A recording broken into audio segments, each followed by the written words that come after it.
I called my sister, who was on postnatal bed rest, but unexpectedly, the camera caught a glimpse of her wearing only underwear on the lower half. To my shock, I saw that my sister was wearing a pair of red panties with holes in them.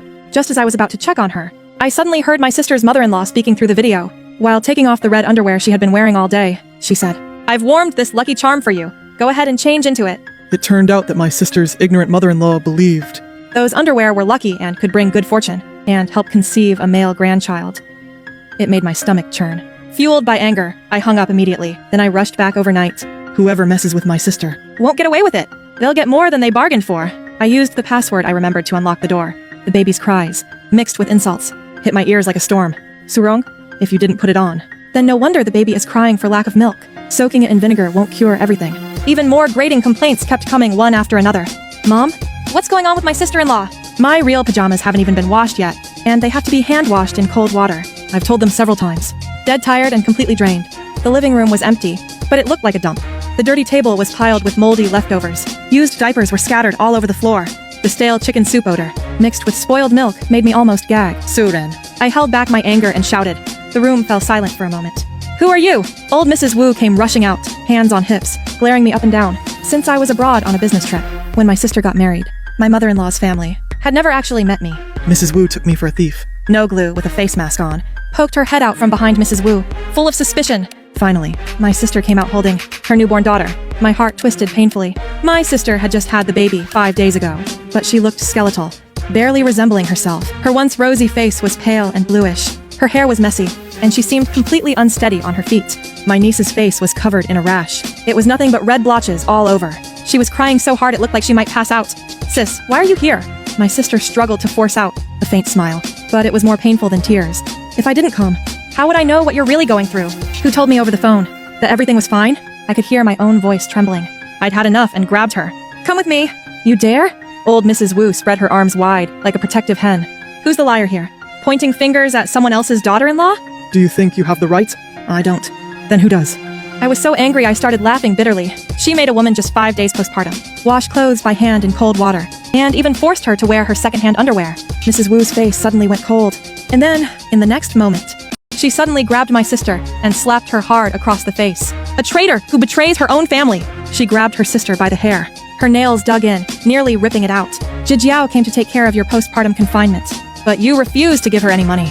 You actually paid someone to put on a show." Trying to run away? "No way. She really is my sister." Her sister was yanked until the scalp peeled. Tears streamed down from the pain, yet she didn't dare fight back. What's there to untangle? Hujiao took a sharp drag. "Your family's thousands of miles away. Who's got time to meddle in your affairs? Get lost."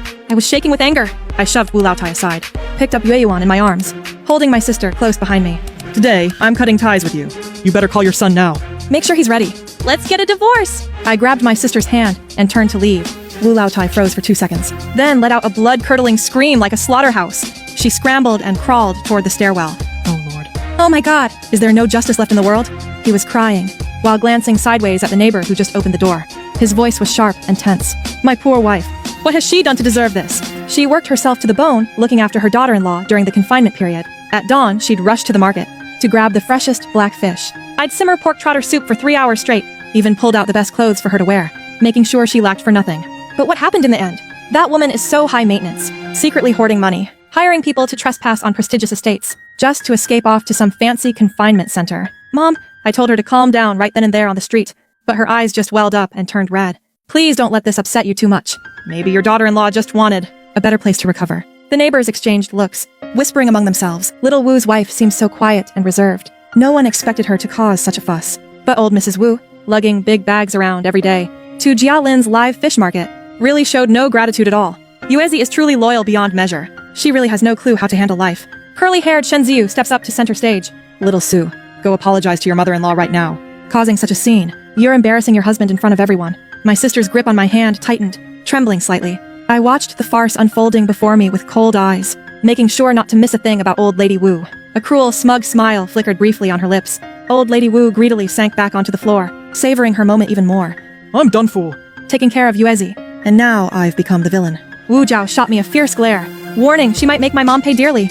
"I'm not finished with you yet." The neighbors gathered around, chattering and urging calm. My sister's head dropped lower and lower. Her hand loosened its grip on mine, bit by bit, as if silently surrendering. Just as she was about to pull away completely, I suddenly caught her hand with the other. Come on, everyone, take a look. I flashed my phone screen, raising my voice to be heard. Let's see how Grandma Wu takes care of her daughter-in-law during her postpartum confinement. What she calls heirloom underwear. It turns out these are secondhand panties he actually wore before. On the screen is Grandma Wu's latest post on social media. The wisdom of our ancestors. The underwear I wore guarantees my daughter-in-law will have a strong milk supply and good health. The picture shows 2 pairs of yellowed women's underwear hanging on the balcony. The edges are severely worn down. There are even obvious years-old stains. The crowd lets out a collective gasp. This heirloom underwear as postpartum care? There were even obvious old stains. A collective gasp echoed through the crowd. Those worn-out, threadbare pants.